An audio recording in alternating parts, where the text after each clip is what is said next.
আজকে যেই জেলায় দাঁড়িয়েছি এই জেলার নাম হলো টাঙ্গাইল। ইতিহাসবিদ রহিম সাহেবের মতে ইংরেজ আমলে এদেশের লোকেরা উঁচু শব্দের পরিবর্তে টান শব্দটাই ব্যবহার করতে অভ্যস্ত ছিল।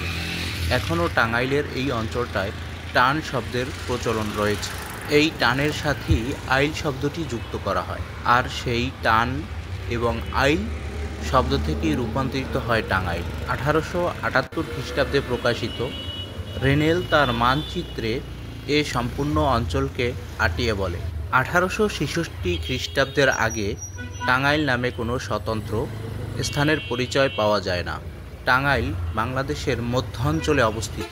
এই অঞ্চলটি ঢাকা বিভাগের একটি প্রশাসনিক অঞ্চল। এখানকার জনসংখ্যা 38 লক্ষ।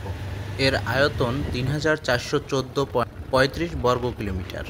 ঢাকা বিশ্ববিদ্যালয়ের প্রতিষ্ঠাতা সৈয়দ নওয়াব আলী চৌধুরী, আব্দুল হামিদ খান ভাসানী, শামসুল হক প্রখর রাজনীতিবিদ এই জেলাতেই জন্মগ্রহণ করেন।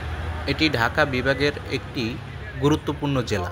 এখানে ইতিহাস ঐতিহ্য যেমন বিস্তৃত, তেমনি এলাকার উন্নয়ন ব্যাপক বিস্তৃত। এই অঞ্চলটি বাংলাদেশের ইতিহাস বিজড়িত। এখানে রয়েছে আতিয়া মসজিদ, প্রায় 400 বছর পুরনো একটি ঐতিহাসিক স্থাপনা। বায়েজিদ খান পন্নীর পুত্র জমিদার সাইদ খান পন্নী 1610 সালে এই মসজিদটি নির্মাণ করেন।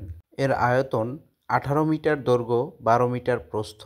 এই মসজিদটির পাশ থেকে বয়ে গেছে লৌহজং নদী। এখানে রয়েছে মাহেরা জমিদার বাড়ি। 1990 দশকের পূর্বে স্পেনের কর্ডোবা নগরীর আদলে এই জমিদার বাড়িটি প্রতিষ্ঠিত করা হয়।